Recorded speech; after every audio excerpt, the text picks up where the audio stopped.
আজকে আলোচনা করব কখন সহবাস করলে সন্তান ধারণের সম্ভাবনা সবচেয়ে বেশি থাকে। প্রতি মাসে মেয়েদের সাদা স্রাবের 4 রকমের অবস্থা দেখা যায়। প্রথম প্রকারের অবস্থায় সহবাস করলে সন্তান ধারণের সম্ভাবনা খুবই ক্ষীণ থাকে। তার পরের 2 ধরনের অবস্থায় সন্তান ধারণের সম্ভাবনা একটু করে বাড়তে থাকে। চতুর্থ এক ধরনের সাদা স্রাব আছে, যেটা দেখা দেওয়ার সময় সহবাস করলে সন্তান ধারণের সম্ভাবনা থাকে সবচেয়ে বেশি, এতটা বেশি। এখন এই 4 ধরনের সাদা স্রাব কিভাবে চিনতে পারবেন সেটা ছবির মাধ্যমে বুঝিয়ে দিব। প্রথম অবস্থা হচ্ছে মাসিকের ঠিক পরে যখন কোনো সাদা স্রাব যায় না, মাসিকের রাস্তাটা খুব শুকনো শুকনো মনে হয়, তখন গর্ভধারণের সম্ভাবনা প্রায় শূন্যের কাছাকাছি, 0.3%। এর পরের অবস্থায় মাসিকের রাস্তা হালকা ভেজা মনে হয়, কিন্তু আপনি চোখে কোনো সাদা স্রাব দেখেন না বা হাতেও ধরতে পারেন না, তখন গর্ভধারণের সম্ভাবনা থাকে 1%-এর একটু বেশি, 1.3%। প্রথম এই 2 অবস্থা সবার মধ্যে দেখা যায় না, বিশেষ করে যাদের মাসিকের সাইকেল ছোট তাদের ক্ষেত্রে এই 2 অবস্থা মাসিকের সময়েই হয়ে যেতে পারে। তৃতীয় ও চতুর্থ অবস্থা যেটা বলবো সেটা প্রায় সবার ক্ষেত্রেই দেখা যায়। তৃতীয় অবস্থায় ঘন সাদা স্রাব যায়, সেটা আঙুলের সাথে আঠালো হয়ে লেগে থাকে, কিছুটা এমন। তখন গর্ভধারণের সম্ভাবনা বেড়ে 2.5%-এর কাছে চলে আসে। চতুর্থ অবস্থায় সাদা স্রাব খুব পাতলা এবং পিচ্ছিল হয়, কাঁচা ডিমের সাদা অংশ যেমন মসৃণ আর পিচ্ছিল হয়, কিছুটা তেমন, দেখতে স্বচ্ছ। আর সেই সাদা স্রাব 2 আঙুল দিয়ে টেনে বড় করা যায়, কয়েক ইঞ্চি বড় করলেও ভাঙে না, ছবিতে যেমন দেখছেন। তখন গর্ভধারণের সম্ভাবনা অনেক বেড়ে যায়, 28.6%, অর্থাৎ প্রায় 30%-এর কাছাকাছি চলে আসে। এই চতুর্থ অবস্থা শেষ হওয়ার পর আবার সাদা স্রাব ঘন আঠালো বা নাই হয়ে যায়। মাসিকের ঠিক আগে আগে আবার পাতলা সাদা স্রাব যেতে পারে কিছু কিছু নারীর ক্ষেত্রে, তবে সেটা গর্ভধারণের সাথে সম্পর্কিত নয়। তাহলে করণীয় কি? তৃতীয় অবস্থা যখন শুরু হবে তখন থেকেই চেষ্টা শুরু করবেন, এবং চতুর্থ অবস্থা যেদিন শেষ হবে তার পরের 3 দিন পর্যন্ত চেষ্টা চালিয়ে যাবেন। আর একটু আগেই দেখেছেন যে চতুর্থ অবস্থায় সম্ভাবনা সবচেয়ে বেশি থাকে, এটা মাথায় রাখবেন। এই গেল প্রথম পদ্ধতি। আমি আরও কয়েকটা সহজ উপায় এখন শেখাবো, কারণ সবার শরীর তো একভাবে কাজ করে না, নানা কারণে সাদা স্রাব ভিন্ন হতে পারে। কয়েকটা পদ্ধতি যদি বুঝে নেন তাহলে একটা না একটা আপনাকে সঠিক সময় বুঝতে সাহায্য করবে।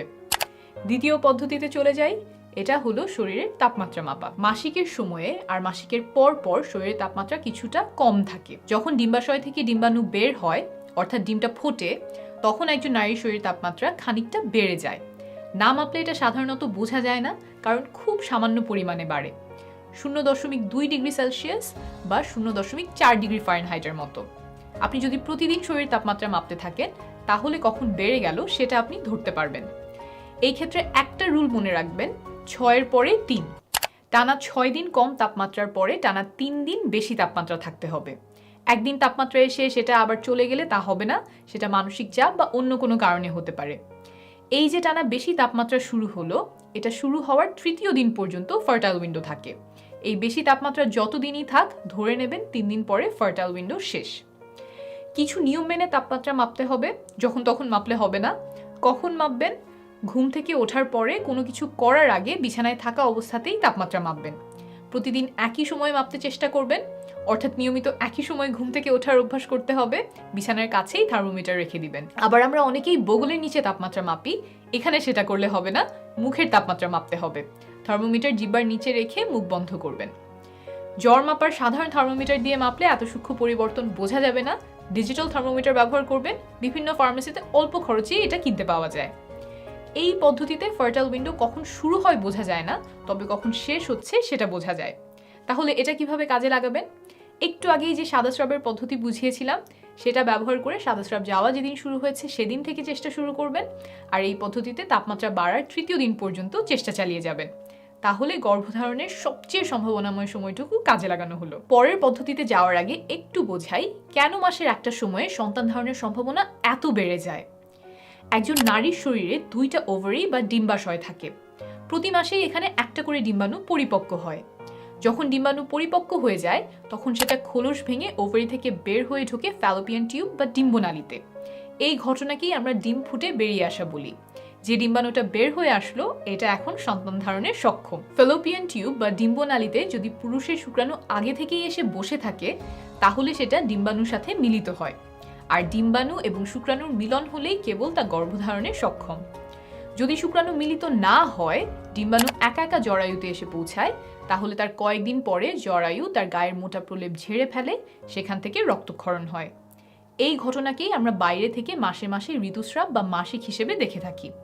এটাই সাধারণভাবে ঘটে, এর বাইরেও কিছু ব্যাপার আছে, তবে এখনকার আলোচনার জন্য সেটা বোঝার প্রয়োজন নেই। এখন খেয়াল করেন, নারীর দেহে পুরুষের শুক্রাণু সাধারণত 3 দিন বাঁচে, কিছু ক্ষেত্রে 7 দিন পর্যন্ত বাঁচতে পারে, কিন্তু একটা পরিপক্ক ডিম্বাণু থাকে সর্বোচ্চ 24 ঘন্টা। তার মানে ডিম্বাণু খুব অল্প সময়ের জন্য থাকে। তাই ডিম্বাণু যে কয়েক ঘন্টা আছে, এই সময়টা আমাদেরকে ব্যবহার করতে হবে, না হলে গর্ভধারণ হবে না। যেহেতু পুরুষের শুক্রাণু নারী দেহে কয়েকদিন বেঁচে থাকতে পারে, তাই শুক্রাণুকে আগে আগে গিয়ে বসে থাকতে হবে ডিম্বাণুর জন্য, যাতে ডিম্বাণু বের হলেই শুক্রাণু গিয়ে তার সাথে মিলিত হতে পারে। অর্থাৎ ডিম্বাণু বের হওয়ার আগের কয়েকদিন যদি সহবাস করা হয়, তাহলে শুক্রাণু ঠিক সময়ে ঠিক জায়গায় থাকার সম্ভাবনা বাড়ে। আর এই কয়েকটা দিনকেই বলে ফার্টাইল উইন্ডো। এটাই আমরা বিভিন্ন হিসেবের মাধ্যমে ধরার চেষ্টা করছি। এখন আবারও চলে যাই ফার্টাইল উইন্ডো চেনার পদ্ধতিতে। এখন খুব সহজ একটা উপায় বলবো, তবে এটা তুলনামূলকভাবে একটু কম নির্ভরযোগ্য।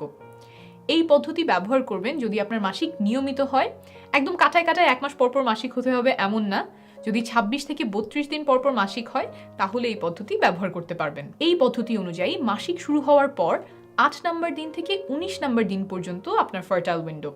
অর্থাৎ যদি 1 তারিখে মাসিক শুরু হয়, তাহলে 8 তারিখ থেকে 19 তারিখ পর্যন্ত সময়টাতে আপনার গর্ভধারণের সম্ভাবনা সবচেয়ে বেশি থাকবে। তবে শুধুমাত্র এই পদ্ধতি ব্যবহার না করে সাথে অন্য পদ্ধতিও মিলিয়ে ব্যবহার করার চেষ্টা করবেন, কারণ সবসময় যে 8 নম্বর থেকে 19 নম্বর দিনের মধ্যেই ডিম্বাণু বের হবে এমন নয়। এই জন্যই অন্য পদ্ধতিগুলিও বুঝিয়েছি। এখন চলে আসি 4 নম্বর পদ্ধতিতে। এটা একটু কষ্ট করে হিসেব করতে হবে, তবে ভালো কাজ করে। পদ্ধতিটা হলো ক্যালেন্ডারে তারিখ হিসাব রাখা। প্রথম যেদিন মাসিক শুরু হয় সেই তারিখটা ক্যালেন্ডারে দাগ দিয়ে রাখবেন। মাসিক কবে শেষ হলো সেটা দাগানোর প্রয়োজন নাই। এরপরে আবার যেদিন মাসিক শুরু হবে ক্যালেন্ডারে সেই তারিখটা দাগ দিবেন।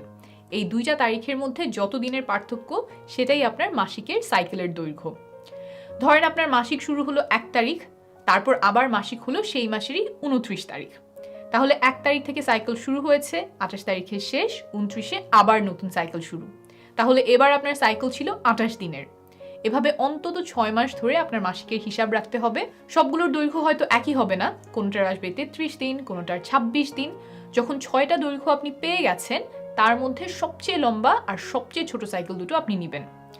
সবচেয়ে ছোট সাইকেল থেকে 18 বিয়োগ করলে যেই সংখ্যাটা পাবেন, আপনার সাইকেলের সেই দিন থেকে ফার্টাইল উইন্ডো শুরু। আর সবচেয়ে লম্বা সাইকেল থেকে 11 বিয়োগ করলে যেই সংখ্যাটা আসবে, সেই দিন আপনার ফার্টাইল উইন্ডোর শেষ দিন। একটা উদাহরণ দিয়ে বোঝাই। ধরা যাক আপনার সবচেয়ে ছোট সাইকেল হচ্ছে 26 দিনের। এখান থেকে 18 বিয়োগ করলে হলো 8, অর্থাৎ আপনার সাইকেলের 8ম দিন থেকে ফার্টাইল উইন্ডো শুরু। তারপর ধরেন আপনার সবচেয়ে লম্বা সাইকেল হচ্ছে 33 দিনের। 11 বিয়োগ করলে হয় 22, অর্থাৎ আপনার সাইকেলের 22তম দিন হচ্ছে শেষ দিন। তাহলে মাসিক শুরু হওয়ার পরে 8 নম্বর দিন থেকে 22 নম্বর দিন হলো আপনার ফার্টাইল উইন্ডো। এর যে কোনো একদিন আপনার ওভারি থেকে ডিম্বাণু বের হওয়ার সম্ভাবনা আছে, তাই এই সময়টাতে সহবাস করলে শুক্রাণু আগে আগে গিয়ে ডিম্বাণুর জন্য বসে থাকতে পারবে। মাসিকের সাইকেল হিসাব করার সময় সাধারণত 2টা ভুল দেখা যায়। 1, মাসিক শেষ হওয়ার দিন থেকে অনেকে গোনা শুরু করে, কিন্তু হিসাব করতে হবে যেদিন মাসিক শুরু হলো সেই দিন থেকে। 2, অনেকে পরের মাসিক শুরু হওয়ার দিনটাও গোনে। পরের মাসিক যেদিন শুরু হলো সেদিন থেকে কিন্তু নতুন সাইকেলের হিসাব করতে হবে। ফার্টাইল উইন্ডো চেনার আরো অন্যান্য কিছু উপায় আছে। বাজারে ওভিলেশন কিট পাওয়া যায়, যেগুলো কিছুটা প্রেগন্যান্সি টেস্টের মতো প্রস্রাবে হরমোনের লেভেল মেপে বলে দেয় কখন ডিম্বাণু বের হয়ে আসতে পারে। সেগুলোও ব্যবহার করতে পারেন, তবে দাম তুলনামূলকভাবে বেশি। মোবাইল ফোনে কিছু অ্যাপ পাওয়া যায়, যেমন ক্লু, গ্লো ইত্যাদি। মাসিকের তারিখ বসালে তারা ফার্টাইল উইন্ডো হিসাব করে দেয়, তবে এই সবগুলো অ্যাপই নির্ভরযোগ্য না। ব্যবহার করলে আপনার সাইকেলের দৈর্ঘ্য সম্পর্কে একটা ধারণা পেতে পারেন। এছাড়াও ডিম্বাণু বের হওয়ার পরে স্তনে বা তলপেটে ব্যথা হতে পারে, পেট ফাঁপা লাগতে পারে, তবে এই লক্ষণগুলো ব্যবহার করে ফার্টাইল উইন্ডো বের করা নির্ভরযোগ্য নয়। সবার ফার্টাইল উইন্ডো একই সময়ে হয় না, আবার একই মানুষের ক্ষেত্রে এক এক মাসে এক এক সময়ে হতে পারে। মাসিক যদি নিয়মিত হয় তাও। তাই নিজের শরীরের লক্ষণগুলো যেমন তাপমাত্রা, সাদা স্রাব, এগুলোর দিকে খেয়াল রাখলে সময়টা আরো ভালোভাবে চিনতে পারবেন। যতগুলো পদ্ধতি বললাম, এগুলোর কোনোটাই একদম নিশ্চিত করে বলতে পারবে না যে এই সময়েই ডিম্বাশয় থেকে ডিম্বাণু বের হয়ে এসেছে এবং এর মধ্যে সহবাস করলে বাচ্চা হবেই। তবে পদ্ধতিগুলো অনুসরণ করলে, বিশেষ করে কয়েকটা পদ্ধতি সমন্বয় করলে সন্তান ধারণের সম্ভাবনা অনেকটা বাড়বে। মনে রাখবেন, নিয়মিত সহবাস করলে, অর্থাৎ 1 দিন বা 2 দিন পরপর সহবাস করলে 1 বছরের মধ্যে 80%-এরও বেশি দম্পতি সফল হন। তাই 3-4 মাস চেষ্টা করে সফল না হলে ঘাবড়ে যাবেন না, সময় লাগতে পারে। 1 বছর নিয়মিত চেষ্টা করার পরেও সফল না হলে ডাক্তারের পরামর্শ নেবেন। আর নারীর বয়স যদি 35-এর বেশি হয় তাহলে 6 মাস চেষ্টা করার পরেই ডাক্তারের শরণাপন্ন হবেন।